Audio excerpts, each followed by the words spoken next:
Due to technical difficulties, this week's episode will be audio only. Our apologies for those of you watching on YouTube.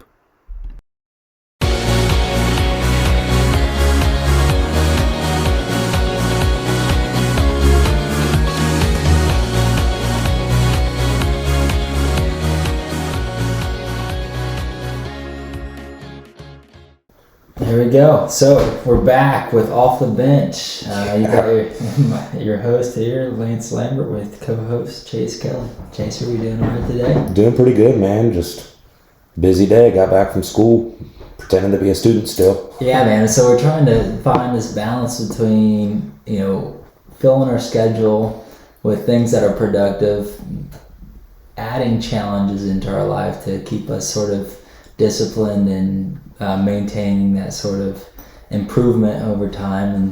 And Sunday we didn't quite get to the podcasting. I can't remember what we were doing, but here we are on a Tuesday night after work and just getting home from school, and it's 7:35, and we're gonna be doing this until we hit the hay probably. Probably, right? yeah. I mean, it's gonna be a good episode tonight. Got a lot to talk. I've got a lot I want to talk about. You've got a full list over there you want to talk about, and we're going to get after it. We're going to get after it, absolutely, always, right? So I'm going to come out just firing a shot at you, okay? We didn't talk about this before the podcast, so I think I like to kind of put you on the spot sometimes with good questions here. And so what I wanted to start off with today, we're kind of hot and heavy here. What has been the hardest thing, idea, task to conquer through the first 30 days of this Hard 75 journey? For me, it's kind of something I wanted to do on my own, which is journaling. I haven't been as consistent as I want to be, but I do feel like I've gotten better at it. The hard part of it is I hate taking 10 minutes out of my day to sit down and write about myself, because I have some pretty hard conversations in my own head. Right. I don't like reading it out on paper after I think it, Absolutely. And that's funny that you say, because that's my favorite part of the day, right? And so, I mean, me being an English guy, and really, I found journaling and meditation at a very young age, because as we talked about, right, those conversations that I have with myself throughout the day are not necessarily what you call maybe positive all the time. And I think that's why journaling is important, or at least your form of journaling, right? And I don't think people have to pigeonhole themselves, right? I think it can be prayer or meditation or journaling, just a conversation with yourself or a higher being of sorts. And what happens there is when I wake up in the morning, it's not necessarily a great conversation going on, right? I have a lot of thoughts that they're very quick, they're very fast. I have to find a way to slow myself down and get to baseline. If you're a person that can wake up, get you a nice little stretch, and man, I'm the most amazing person ever. I'm about to have a great day. Good for you, right? But that's never going to happen for me. That right there, that's exactly me. I roll out of bed and I'm just ready to rock and roll. It really doesn't hit me where I'm just like slammed until about 8 in the morning, and that's when I just feel everything coming on to me. And that's what I've been trying to do. My journaling is about that time every day. Okay, so that's interesting, because I'm a guy that, as soon as I wake up, and that's what's made me successful to this point, relatively successful. I shouldn't say or even consider myself to be extremely successful, but in my chosen endeavors, I've had success, because as soon as I wake up, I have to start running, right? And I understand that I haven't been necessarily, I guess, the way that I perceive myself sometimes is not necessarily blessed with great attributes or anything of that nature, but I have always been able to outrun and outsmart people. And so that's sort of where that comes from. But, when I wake up, that journaling process is actually extremely positive. I look forward to that every day, just because it allows me to get the thoughts. Honestly, sometimes I don't even read what I journaled. I get all of my thoughts out on the page. I understand where I'm at on the day. I assess, right? Some mornings I'm very calm, nice and easy, right? My baseline is very easy to reach. Other mornings I'm extremely busy, right? I have this to do, or I have that to do, or maybe I went to bed, which is probably a big mistake, with some baggage, right? Or, something that I'm carrying over from yesterday, or some anxiety that I have about tomorrow. And so maybe my mind's a little bit busy, and so maybe I write a page that day. Or if I'm very calm and relaxed and I feel like my mind is on a good pace, okay, maybe I only write a quarter of a page. And really all sometimes I do is in my journal is say, I take a quick assessment, right? This is where I'm at for the day. As I feel where, I've done a lot of work to sort of find where my baseline's at, where I like to be, right? And so, this is where I'm at, and I'm excited for the day. I have a lot to do, but I feel very capable of doing so. And then there are other times where we have a very busy day or a very major event happening in our life, a lot of change or something of that nature, and I'll fill the page up, with emotions and worries and fears, or maybe a lot of positivity. Maybe it's just I'm killing it, right? I had that month just recently where I was killing it within a lot of different endeavors that I've chosen to do, and so I was just being very, very successful in climbing that mountain every day. And so my journal was full of positive things. Whereas other times, it's about releasing those thoughts and never reading them again. Yeah, I know exactly what you mean there. And I like what you said about the meditation being to whatever someone makes it. Yeah. Looking back, I really think my meditation point in the day is 5:15 when we walk in the weight room. Yeah. I think that's my point where I'm able to just release everything, because that's kind of my little place of nirvana. That's where I like to be. That's my happy place. That's where I want to be. That's where I can think what I want to think. If I need to push myself a little more today, I can self-assess my body there.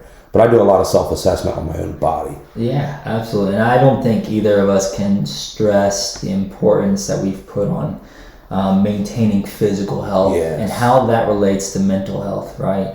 Yeah. Through that self-assessment, through the ability to accomplish hard things, hard tasks, especially early in the morning, right? Oh, yes. Sometimes your workout is the hardest part of your day. And so if you accomplish hard things in the morning, then the rest of the day is a breeze. It's right? easy. The hardest part's getting there. That's really it.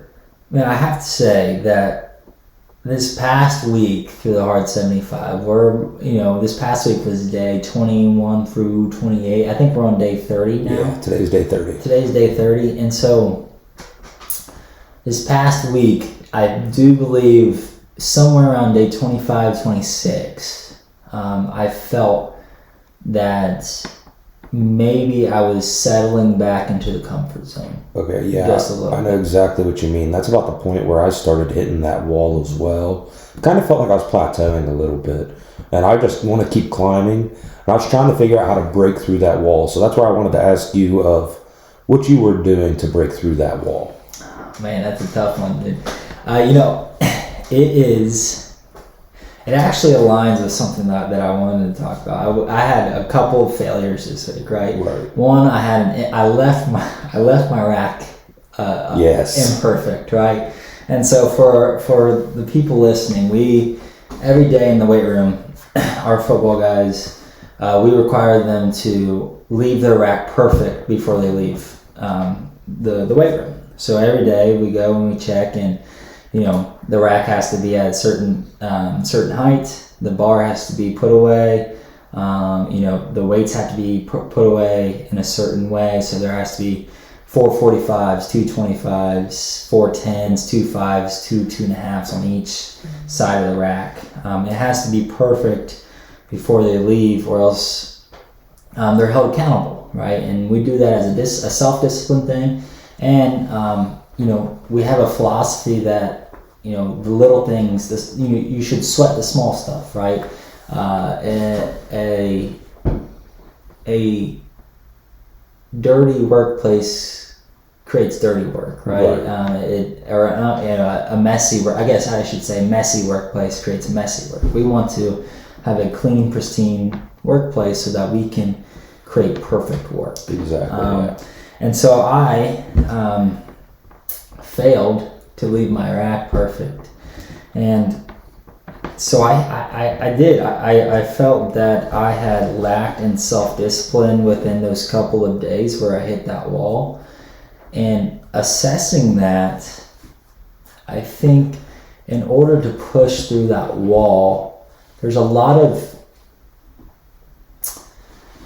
is a lot of knowing that you're imperfect, but also a lot of self-confidence involved as well. I think that assessing where I was at and understanding that I'm on this path, right? I am on this path to better myself and become a better person, better leader, better, better overall in my life, more successful, more disciplined. And I felt that those couple of slip-ups, and we'll talk about my other slip-up as well, were not, I guess, necessarily a reflection of the whole work. Okay. I think keeping it in perspective of understanding that we've gone 30 days of almost perfect discipline from 9:30 p.m. to 4:30 a.m. we sleep, and then from when the time we wake to the time we go to bed, we have scheduled day in and day out, and been very, very disciplined within that, and completed all my non-negotiables. And so understanding that I've hit that sort of valley of despair that we talk about and failed, right? Yeah. Was met with a little bit of adversity. How am I going to respond? Is that who I am and who I want to be? I have to be able to look into the mirror and say, yes, at that point, that was who I was, right? As a man, I failed to live up to my own standard, right? But is that who I want to be, right? And I think most people, where they get stuck in that valley of despair that we're talking about, where they hit that adversity, they think that, oh, that's just who I am, rather than, or who I've always been, or maybe they think that that's where my standard is, right? And they haven't given themselves enough perspective or virtue, right? That they have a higher virtue, a higher order, where they're capable of more, right? Because who cares about a perfect rack, right? In the grand scheme of things, I think a lot of young people would say, well, nobody cares if the rack should be this certain height, right? What's the big deal? Well, we have to be able to say to ourselves, maybe other people don't care, right? But other people don't win either. Right? And I think that's sort of, how bad do you want to win? How bad do you want to get to the next level? And who do you want to be, right? Yeah. Is your standard higher? I think you have to ask yourself that question. And that perspective has kept me going through the wall, I guess. Yeah, I know exactly what you mean. And that was long. I apologize. No worries. One thing that I will speak on with that was total, complete redirection with our coaching. I didn't even notice the rack until one of our boys that comes in during the morning with me came up to me and said, Coach Lambert lifts there every morning. That's his hat. He left his rack unperfect. Are you guys going to run? Yeah. And we ran. Yeah, and I think most people wouldn't have. Well, I shouldn't say that. I should not make a blanket statement like that. But I think a lot of coaches that our boys have been around, or either just in general for people's experience, that they wouldn't have ran with the team, and I did. And I think for fear of maybe becoming sort of a joke, or thinking that their position is too important. And I wanted to talk about this within leadership. With that, I ran with the kids because I'm part of the team. I'm part of the program, and that nobody should be, as a leader, nobody is bigger than the program standards, right? As a leader, you have to not only live up to the standard that you set for the people below you, but you have to live up to a higher standard. And that's sort of the burden of leadership, is that we think that it provides us more freedom or more power, but rather it should force us to be more disciplined. Yes. Right? And it's not and unfortunately what we've experienced a lot of times in our lives is that people who come into power or come into roles of leadership, they believe that the position makes the leader rather than the leader making the position. And that's it's not the case, right? The leader makes the position.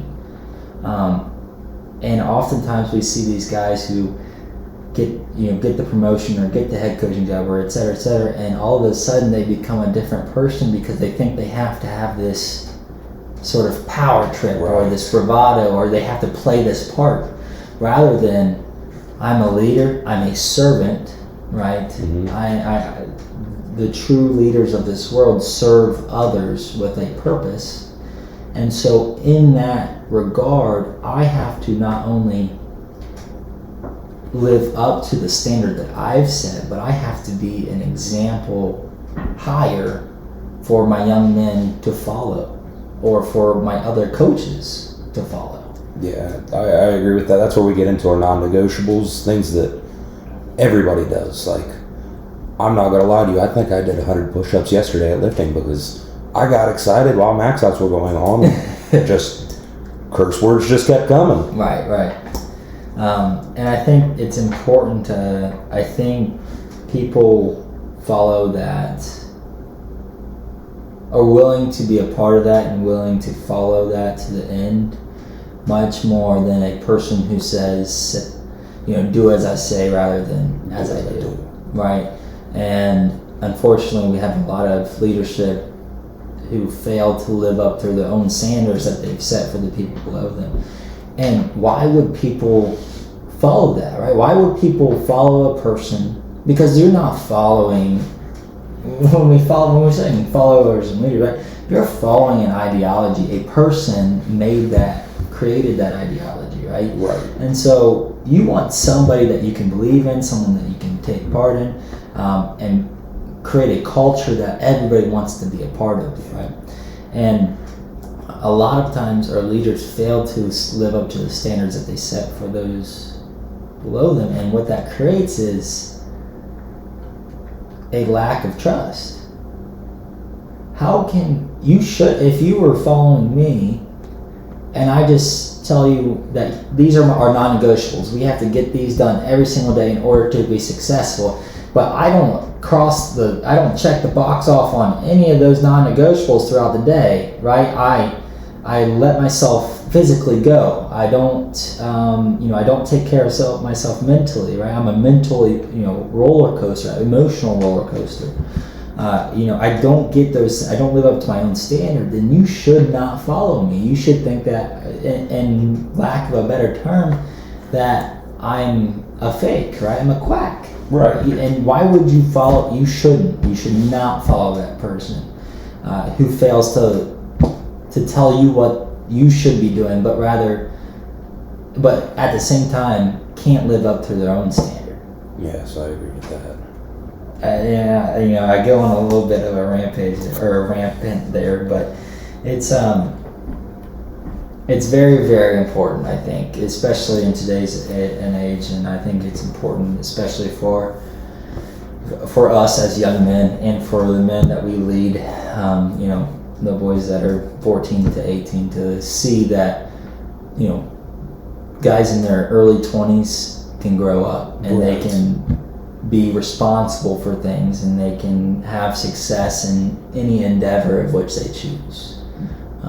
And I think it's just important to keep that perspective and to know that you can't think that your position is so important, right? You can't think that your position you're irreplaceable, because as soon as you're gone, there's going to be another warm body coming in, right? Yep. And so we have to keep that perspective, and we have to be able to live up to our own standard every single day, then we have permission. We have an undeniable stack of proof that we can say, okay, this is what it looks like. Follow this, and you'll be successful. Yes, I agree with that. And I like what you said about showing the younger generation that a guy in his 20s can grow up. That's something that really scares me, honestly, for this future generation, because I'm sure you know as many as I do 20, 25-year-olds coming into the world right now who still haven't grown up. Yeah, no, I think we talk about it all the time, especially through this process, right? And it took us maybe less time, or maybe a little bit more time in some cases, but we're still figuring it out. Absolutely, right? I mean, we are, two young men who have taken on roles probably at a young age that require a lot of responsibility, and we're in a weird age where the people that are our age don't understand why we spend our time the way we do, and the people that we do spend our time with are 20 years older than us, and so they look at us, and oftentimes, I shouldn't say often, I should say sometimes, in some cases, possibly we're trying to still cut our teeth, right? Yeah. What we've been very fortunate with, though, is that we have been able to find mentors that are older than us and more successful than us, that have sort of been open to leading the way. I know I have in the coaching world.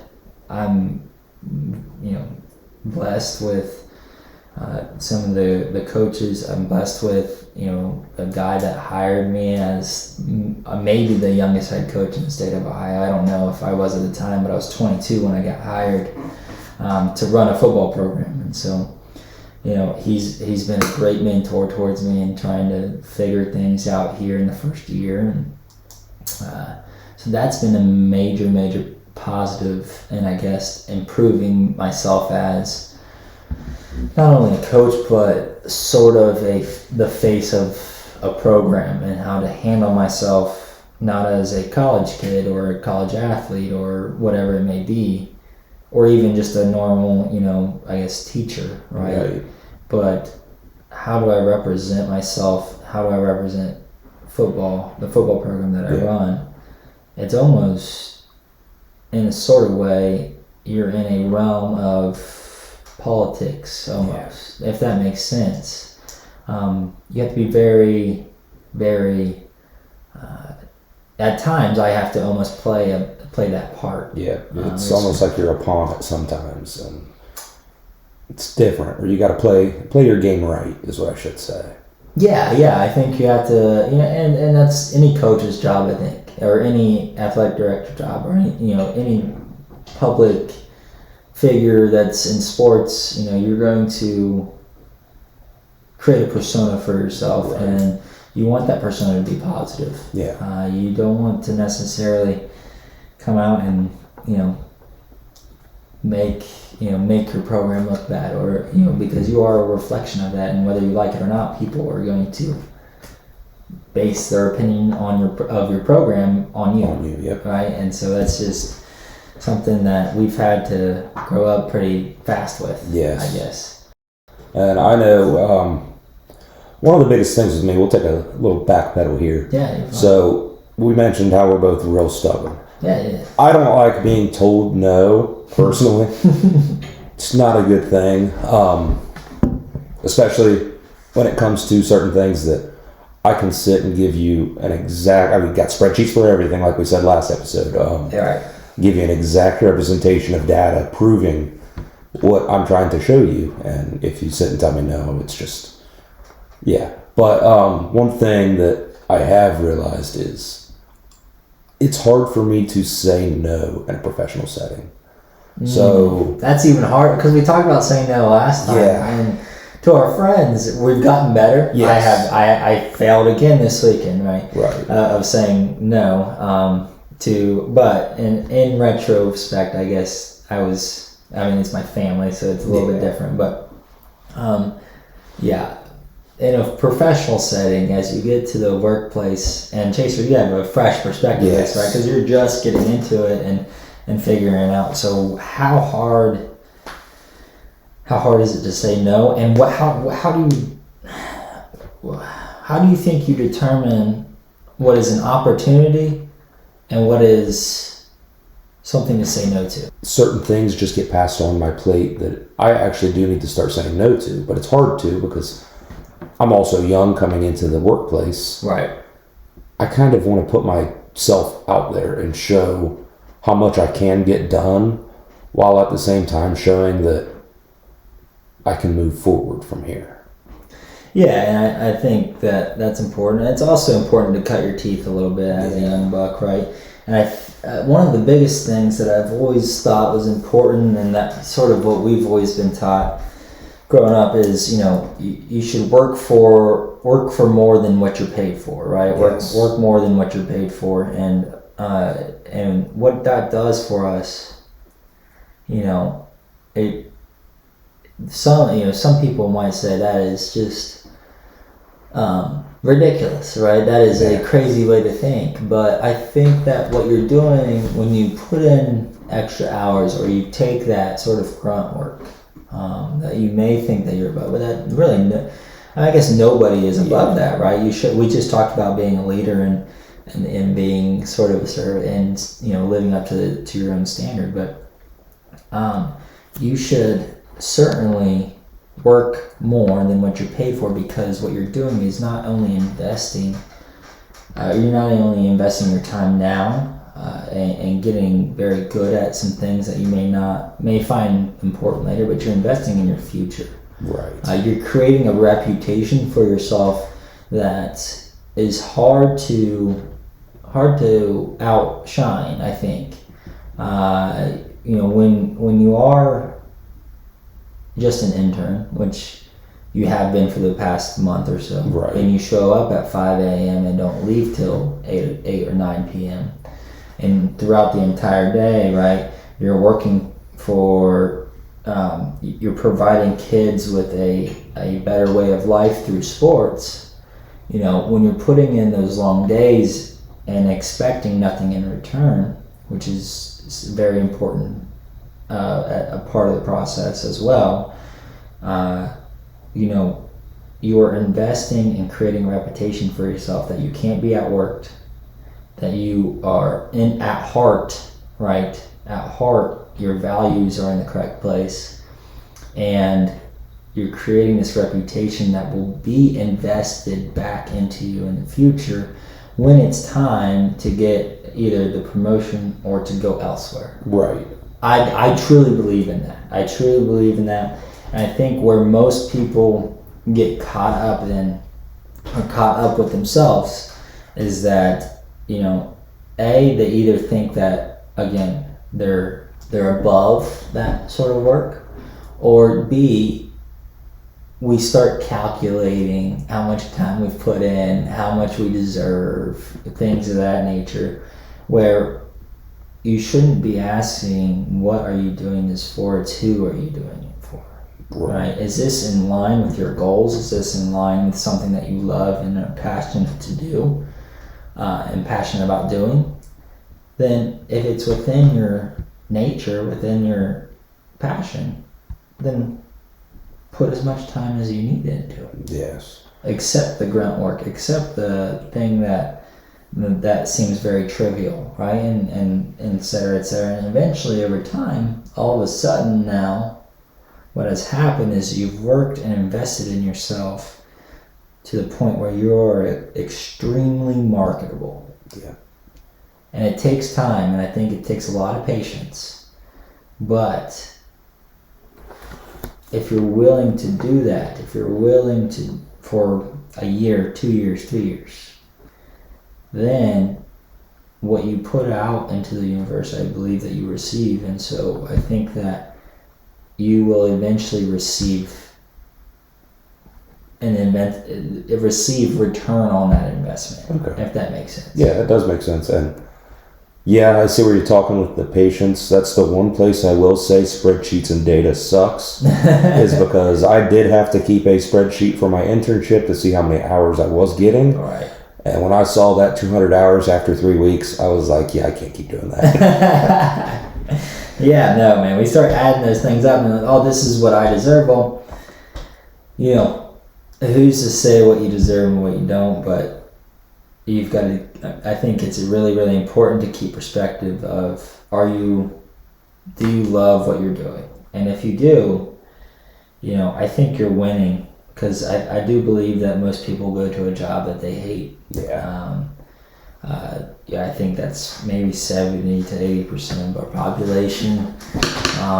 Whether they're, rich or not, I don't think, I've never defined success through money, but I do think there are a lot of people who do define it with money, and a lot of AKA successful people are very unhappy with what they do in life. Right. So yeah, I think it's just about passion, and I think it's about focus and not expecting anything in return. Yeah. So what did you do coming in as a young buck? You're the guy that everybody's tossing stuff to. What was your main way of getting past that? Oh, man. I don't know how much it was for you coming in as a teacher, but even when you were student teaching, I should say. Yeah,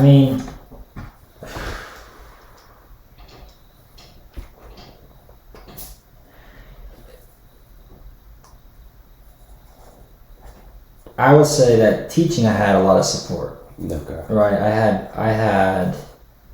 I grew up with a teacher in my family, Yeah. right? I had my mom, which helped a lot. I also had some very, very good people when I first got my job. Some very, very good people that helped me along the way. To really, I can do the teaching work, right? Right. The grading, the planning, and so I never really struggled with that. I think emotionally being consistent is tough in your first couple of years as a teacher. I think that there's a lot of stressors. There is a lot of pressure, right? Because you're on a year-to-year contract. So within the first 3 to 5 years, they can just tell you to get out for no reason at all, right? And so there's a lot of pressure to perform there. You also have your residency, right? And so you have to pass that and figure that out. And so being emotionally regulated throughout that time can be a difficult thing, and you definitely need a support around you that keeps you stable, right? And keeps that perspective.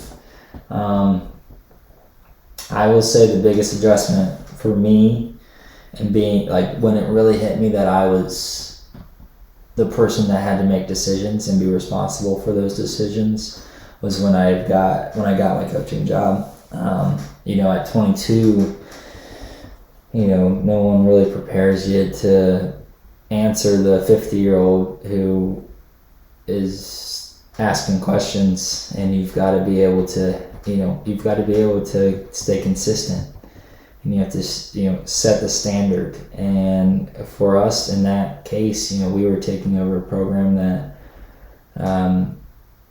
was 2-28 in the last 3 years, and we are continuing to try to create that positive culture and to win more. Right? We got 3 in the first year, but hopefully plan on winning 8 to 10 consistently over the next few years. And we hate to, I don't know, I think that was very, very interesting, because that was when I had to start thinking, because it's different. As a head versus even just an assistant, I had to start thinking about the whole.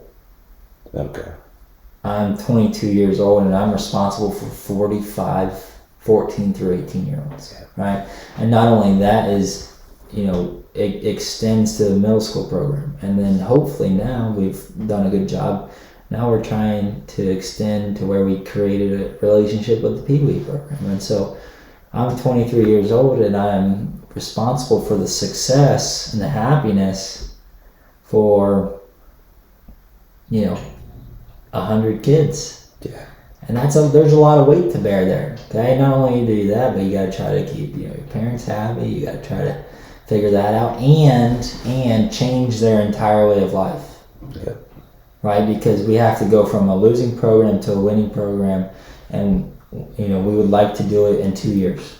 Yeah. Right. Most people give yourself 5.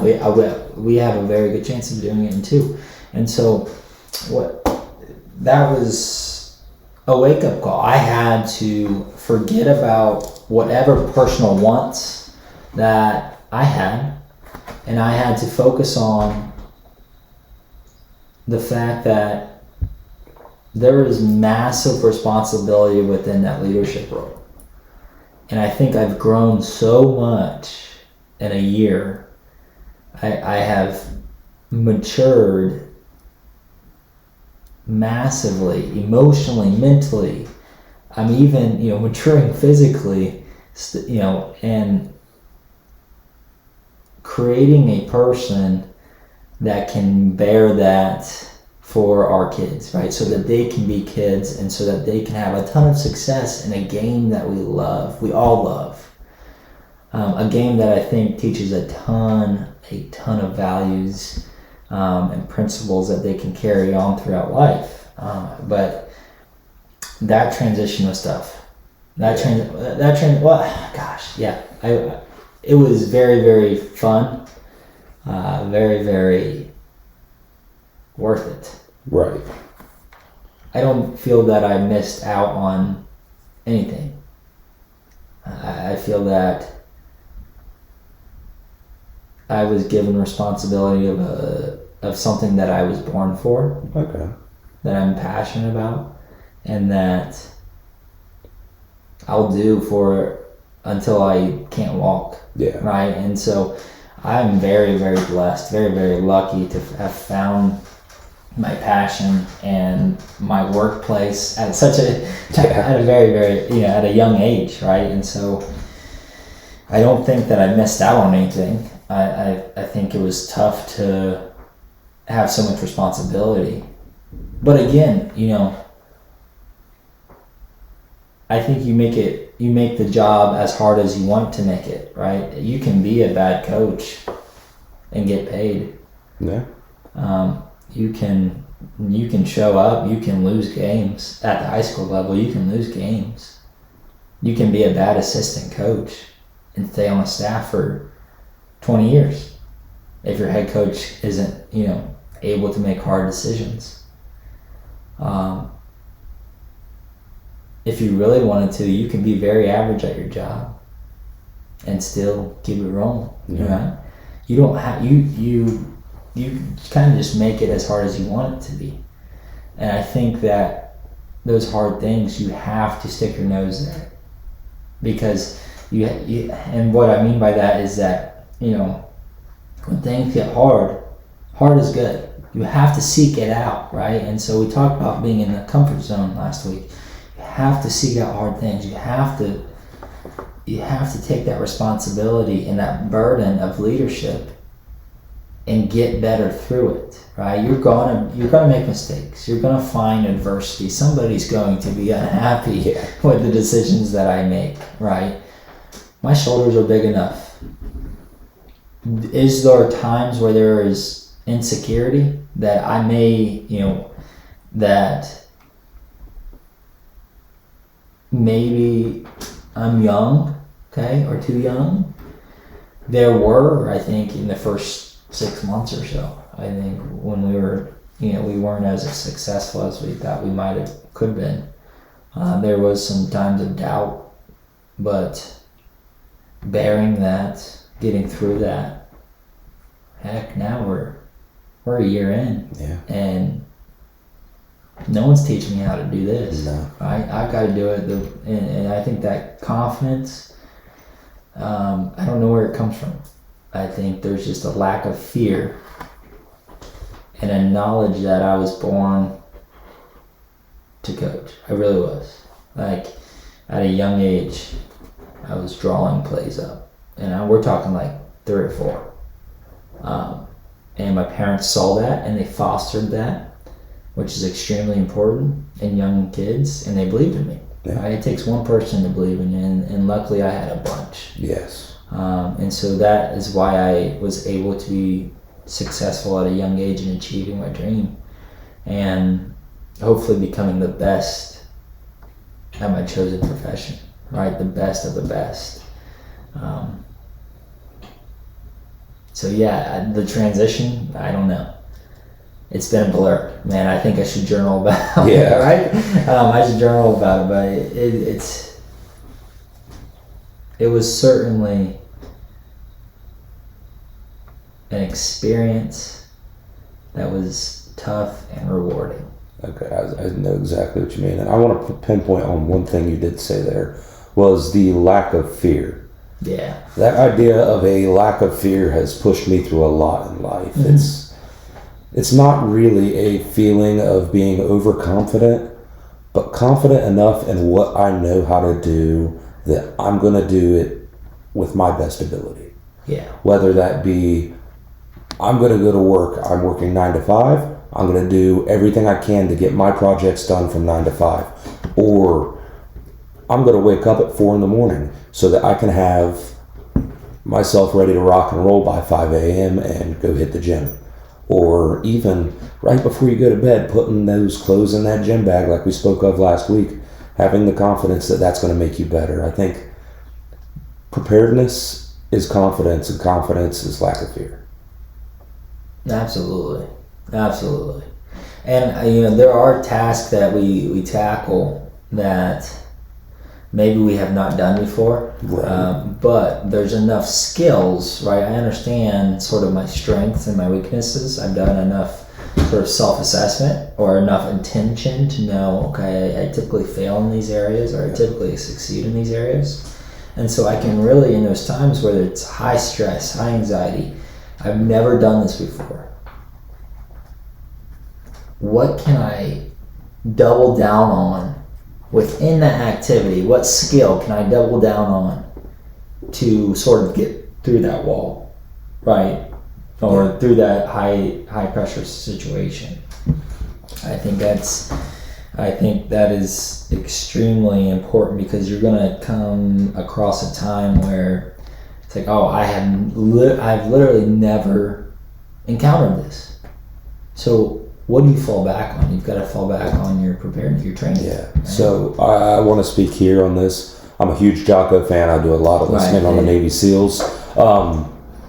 And a lot of his books and all of his podcasts, that's where he mentions it every time. Yeah. He speaks on adversity and adverse moments in his life as a Navy SEAL when he was on deployment. Whether that was injury before deployment or on deployment when the shit hits the fan. And you're in a moment of adversity where you don't know what to do. He always falls back on his basic training, because Navy SEAL basic training is not very specialized. And the purpose behind that is that, yeah, they are the baddest of the baddest when it comes to special warfare. But they don't specialize any of their training so that you can use it in all situations. Yeah.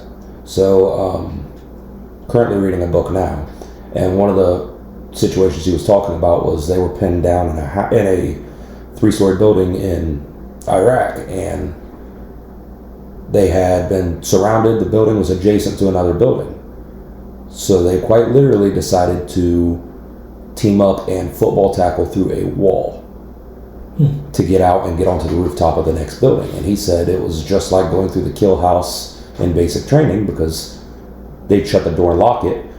You don't have a breacher. You got to have a man to run through that door and cover him from behind. Right. And I really like the idea that you're touching on right now with the having that experience and being able to shape it into your current adversity. Yeah, I mean, how are you ever going to advance in life without tackling something new? Yes. Right? We've done that at a young age. There has been a ton of adversity associated with that, but you're never going to get the promotion. You're never going to quit the job that you hate, or you're never going to achieve what you truly want to do in life. You're never going to climb that mountain until you have enough courage to face an unknown task, right? And so how do I prepare myself for that on a daily basis? Well, it's with self-discipline. It's with mastering my mind. It's with mastering my physicality, right? Yeah. I mean, I've got to be able to be physically fit so that, again, I can master my mind. When I don't want to work out, I still got to go work out. Yeah. And, it comes down to self-discipline. It comes down to confidence within that. And, guys, I mean, I can't stress enough how important it is to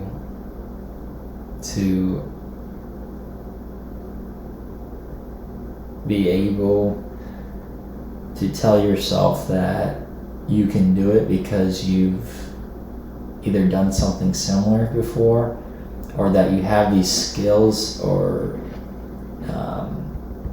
abilities that you're very, very confident in. Yes. Because you've put yourself through very difficult things, and so that turns around, and that's how you build that confidence, that self-confidence that you can climb to the next level, right? You have to put yourself through difficult tasks on a daily basis and to get out of your comfort zone. And I think a lot of that comes in with self-respect. Mm-hmm. I think those who hold themselves accountable and really harp on how much they do for themselves are truly respecting themselves and their ability to grow. Correct. And the biggest thing that I guess, do you love yourself? And if you do, right, if you are truly a person that respects yourself and loves yourself, you would take care of yourself, right? And you would want to have that daily improvement. And this brings us, I guess, it's a good segue to our second I is iteration. Yeah. Right? So we have intention, 3 I's, right? We're calling ourselves the 3 I's brand or whatever. Intention, iteration, intensity. Iteration, so where this comes out of is the fact that everybody sort of harps on consistency, right? And we do talk about a lot of consistent things, right? Self-discipline, non-negotiables on a daily, consistent basis, right? Things of that nature. But nobody ever tells you that you can be consistently bad, Yeah. right? And so it's the idea of if you are not improving, you are getting worse, right? And so with iteration, it means that you're consistently improving on the task at hand, okay? And so whatever your chosen endeavors are, whatever you want to be great at, your goals, okay? And typically we think of that as physically, mentally, emotionally, and then whatever your endeavor is, right? Your work, your finances, things of that nature. How do I get 1% better at each task that I perform throughout the day? Okay? And we want to make sure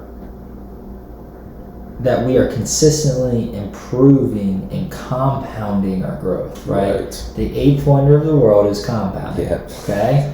And so, I guess, Chaser, can you give us an example of how you iterate or how you get 1% better at a task that you do every single day? What's one of your non-negotiables that you try to get 1% better at? So my non-negotiable every day is obviously physical improvement. Yeah. I'm in the gym every single day.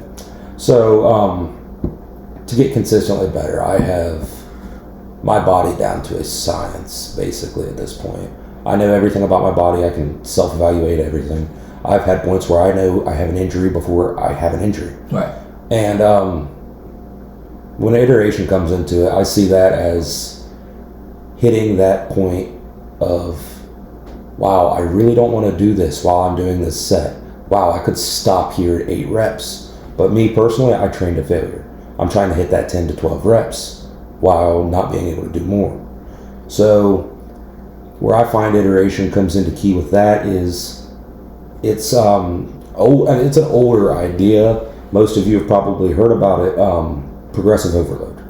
Yeah. I try to find that point to where I can push myself past my limits, hit that failure mark.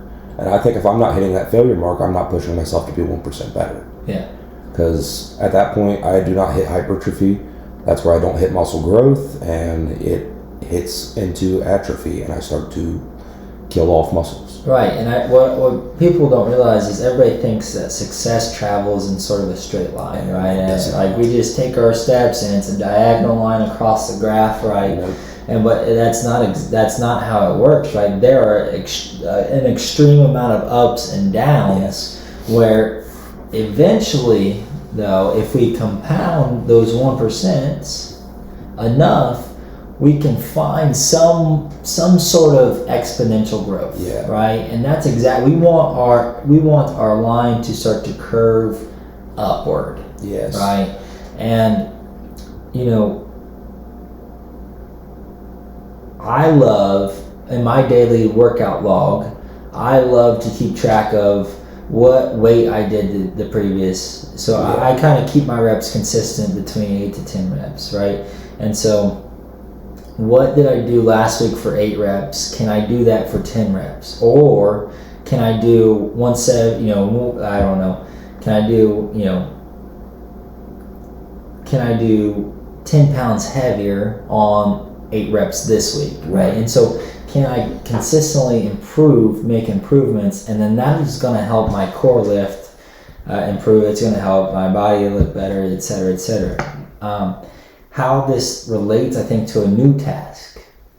For example, for myself, what I've really tried to do and get 1% better at each day lately is with my temperament, and not allowing things to get a rise of emotion, right? And I've always really been an emotional person, a very passionate person, right? And so the biggest thing for me lately is trying to find baseline and not allow the stressors of my day to get me off of that baseline, right?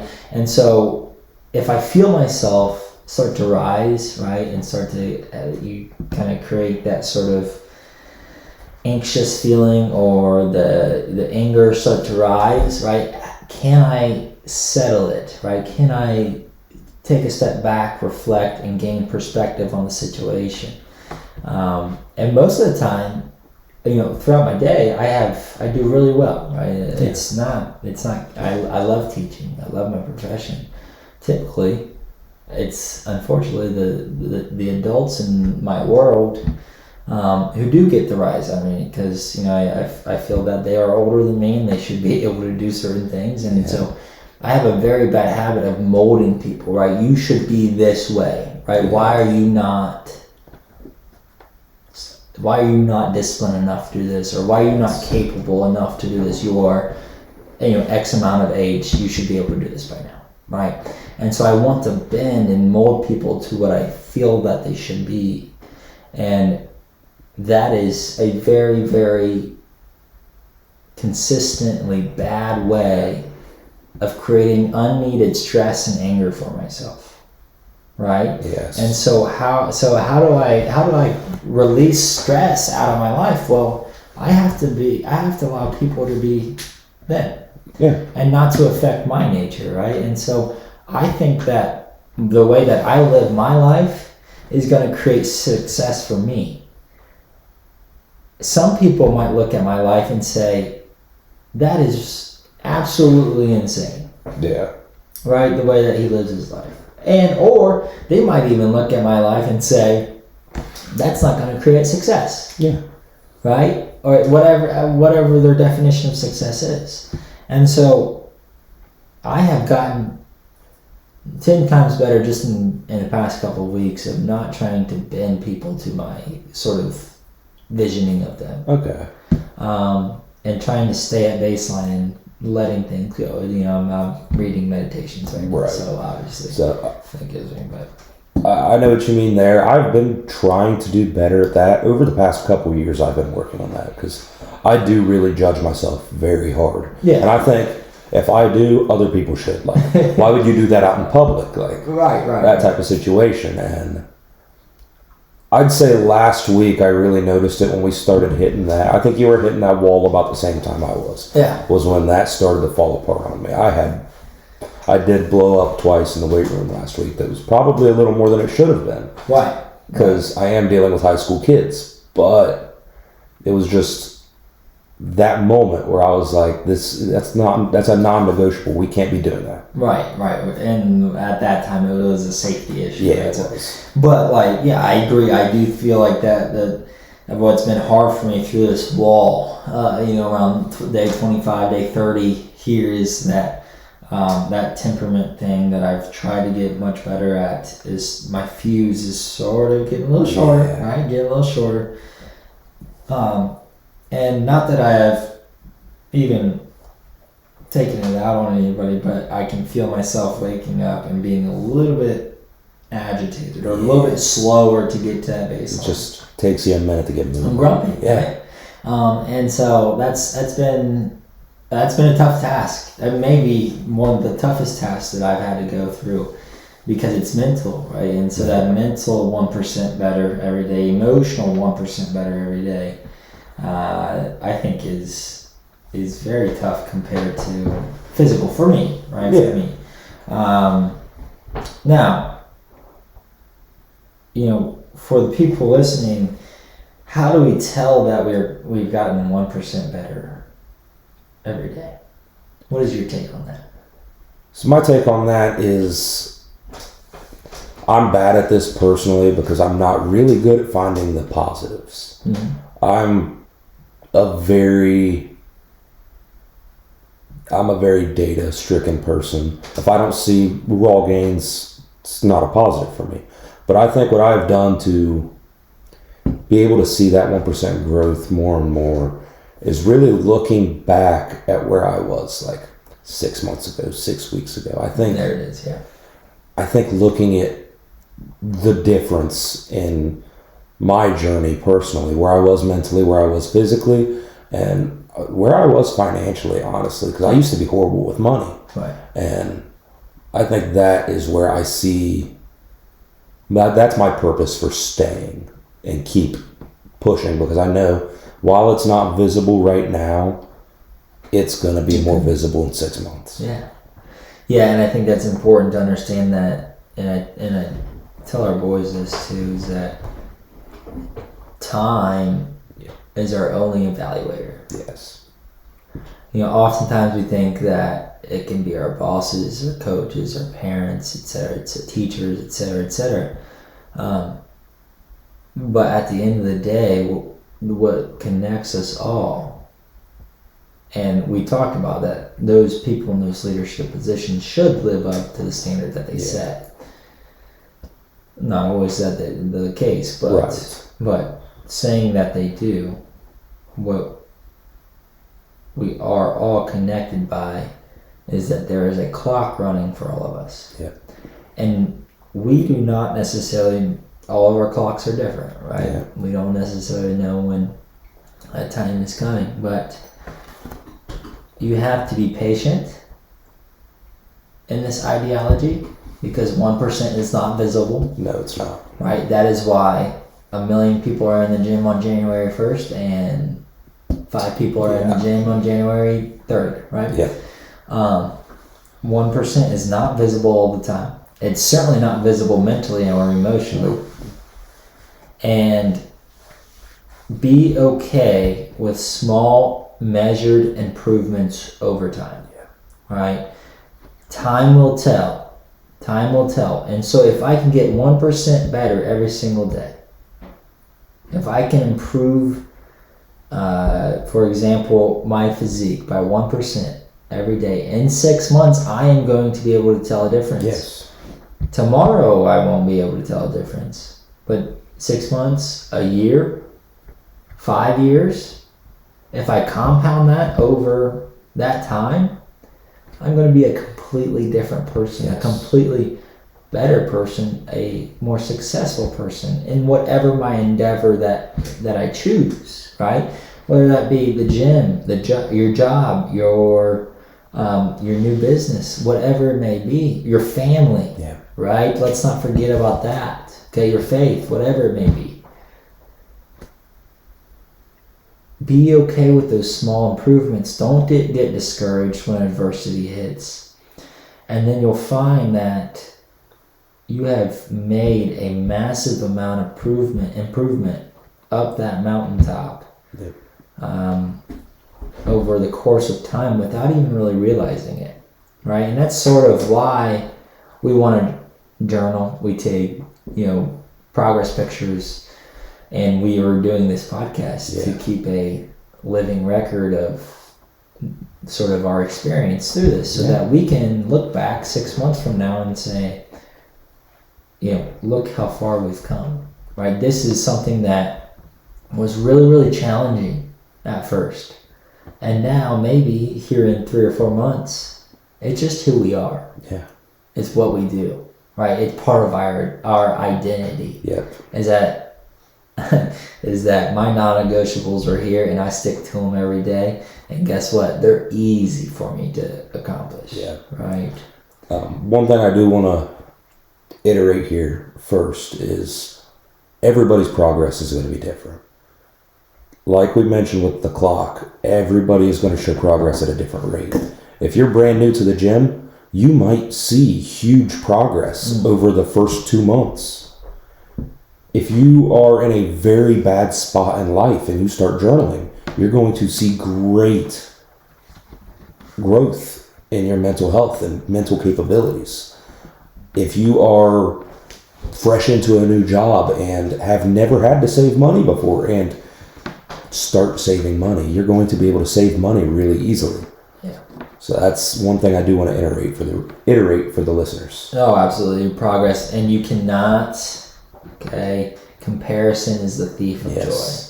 Right? Comparison is the thief of joy.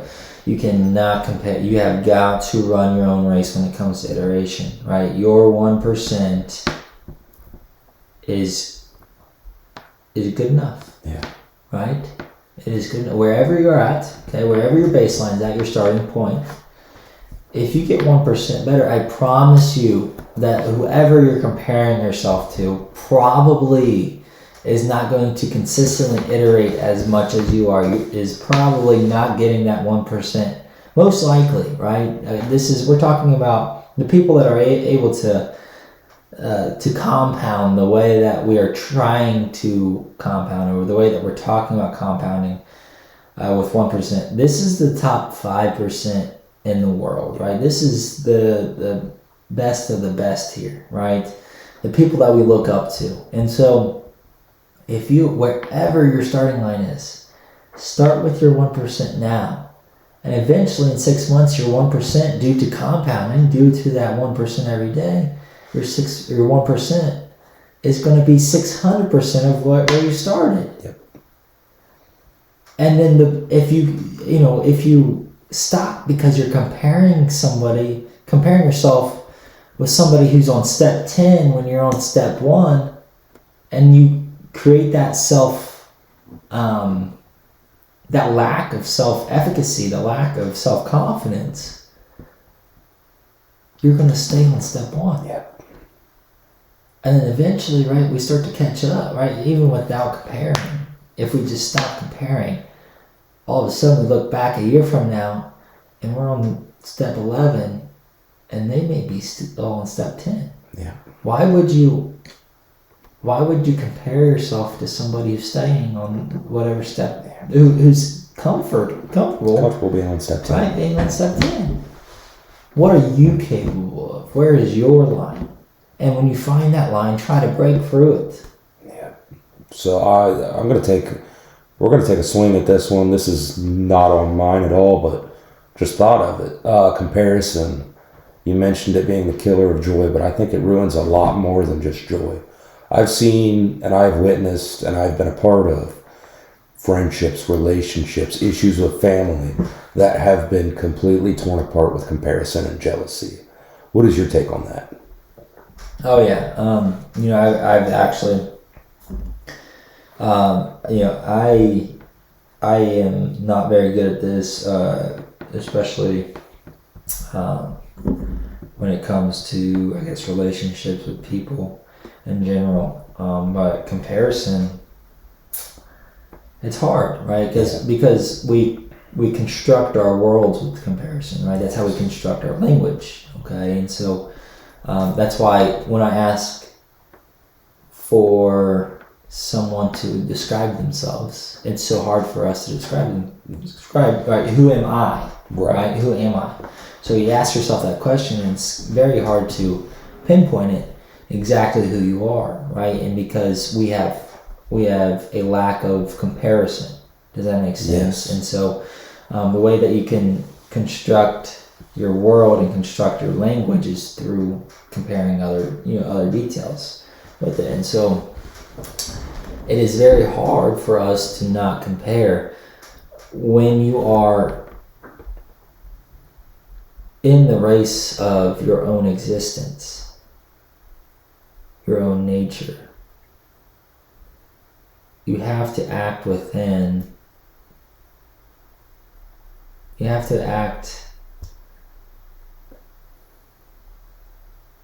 as though everything is meant for you. There it is. Right?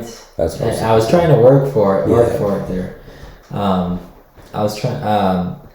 You need to sort of convince yourself that everything that comes your way is sort of either an opportunity or an obstacle. And that comparison with other people, they have their own opportunities and obstacles. And so you have to be able to understand that, and to understand that your own race is very, very important to your own success. Yeah. Because if you start to compare other successes or others' lives to your own, you lose all meaning or purpose in your own life. Yeah. And that's tough for young people, especially with social media. Yes. We always see everybody's best life, and all of our young people think that, oh, this is how you live life, right? You get to, this should be every day. Every day should be a party, right? And so it's just not the case, right? And you start to compare, and that's where mental health issues come from. And it's a mess. Yeah, we do not publicize failure. Right. Yeah, why not? It's part of life. I mean, that's the sad part of it. And I'm bad about it myself, but we don't publicize that enough at all. Well, buddy, anything else that you have for us today?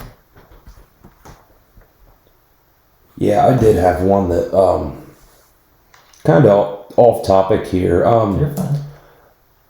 Busy days. Yeah. Completely busy days, you are slammed. How do you do at squeezing everything you got to do in on top of that busy schedule? Whether that be eating your calories or getting outside even though it's dark outside. Yeah, so I think there's some things that you have to be. This goes back to sort of intention, I believe, right? But you can get better at this. You can make this one of your goals and iterate and try to achieve something more intentional every single day. On those busy days, where we understand that we're going to leave our house at 5 a.m. and not get back till 9 p.m. or 10, right? Those type of days. You have to be prepared the night before. Okay, so in order to get my calories in, if I know I'm not going to be home for dinner, I have to pack 2 meal preps at least. Okay, if not more. Snacks and things of that nature in order to get my calorie count and my nutrients, right? My protein, my carbs, etc. So I have to prepare the night before. That includes my clothing for the day, right? Which we do every day. Whether that be work clothes, coaching clothes, etc. And one of the biggest time killers in your day is your phone. Yes. And so the biggest thing is, in order for me to meet the needs of 100 plus children a day, answer all their questions, right, and make sure that they're having success in what they want to have success in, I have to be able to tell whoever's trying to contact me, or to tell social media that I am unavailable from 7 to 3 at the minimum. Yeah.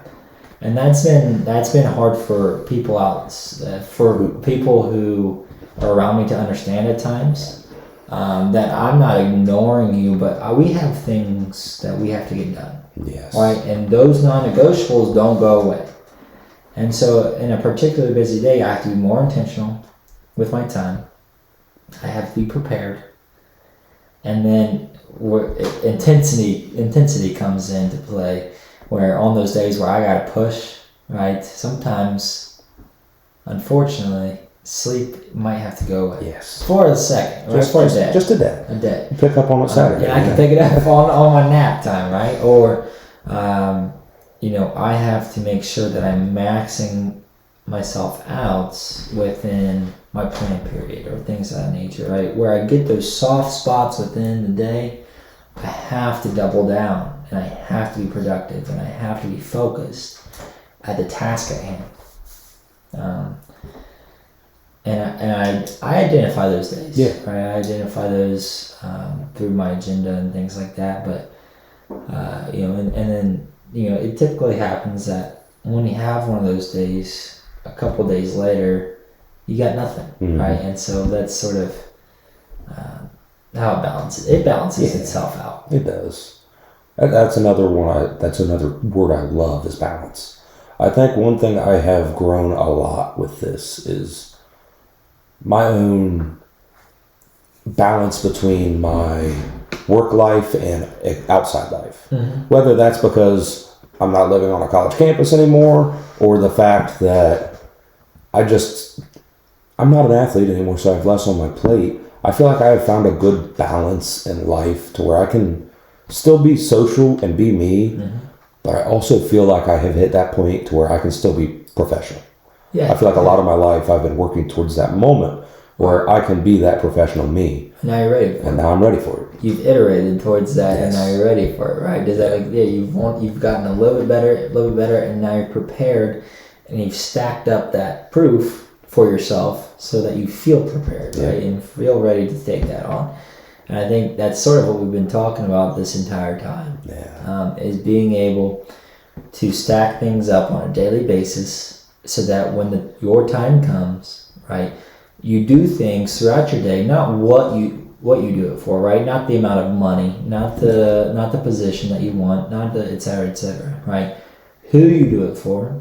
Well, number one, you have to be able to understand that you're passionate about what you do on a daily basis. For us, it's very, I would say, if you're doing things for yourself, that's okay. But if you work in education or in coaching or athletics, you better be doing for your students or your student athletes, right? I mean, they have to be your priority. I would hope, right? Yes. I would hope. And you have to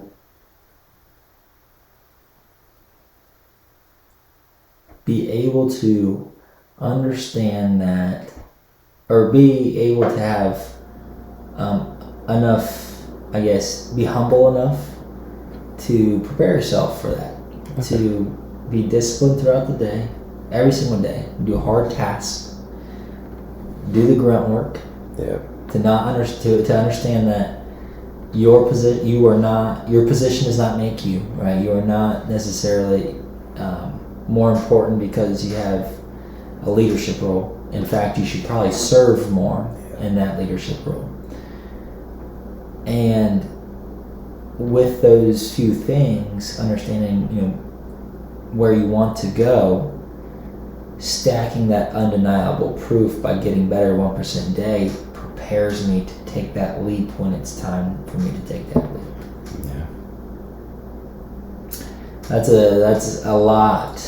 That's a heavy one. Yeah. That's a lot to take in, and we kind of jumped around in this podcast, but hopefully we can sort of cut it up and make it make sense. But we'll make it make sense. I think it's extremely important to understand that you're working towards something and that you iterate, that you consistently improve on the tasks that complete that goal. That it's consistent improvement. Like you said, iteration. You should never be pushing towards anything in life unless it's to go up. Right. And that's really the basis behind all of it. All right, Chaser, you have anything for us or I guess left for us today? No, I think I'm good. All right, people, this has been Off the Bench, and we will be looking forward to creating another episode. I think episode 3 ought to be Intensity, which will be a passionate one for sure. That'll be a great one. I guarantee it. All right, signing off the bench. All right. Oh boy, what just happened? Oh, never mind. You're good.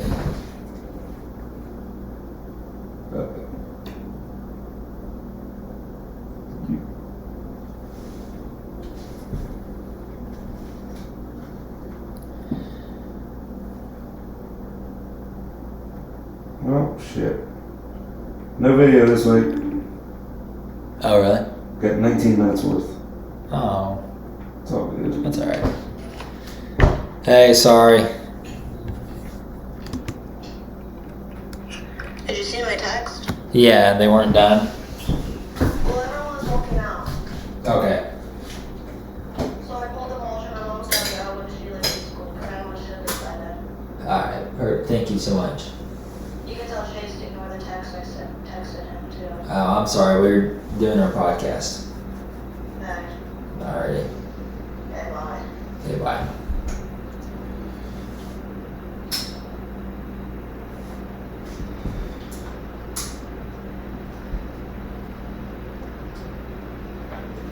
Someone's bad. She good? Yes. I heard something knocking the door. That hurt. No. I'll figure that out for the next episode. But we'll just post it as an audio. Yeah.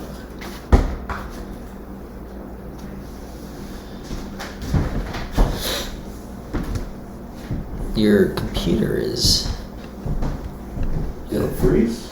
locked, Oh shit. so I don't know if it got everything or not. Well, I might have just talked for an hour for nothing. It's still going. Okay, we should be good.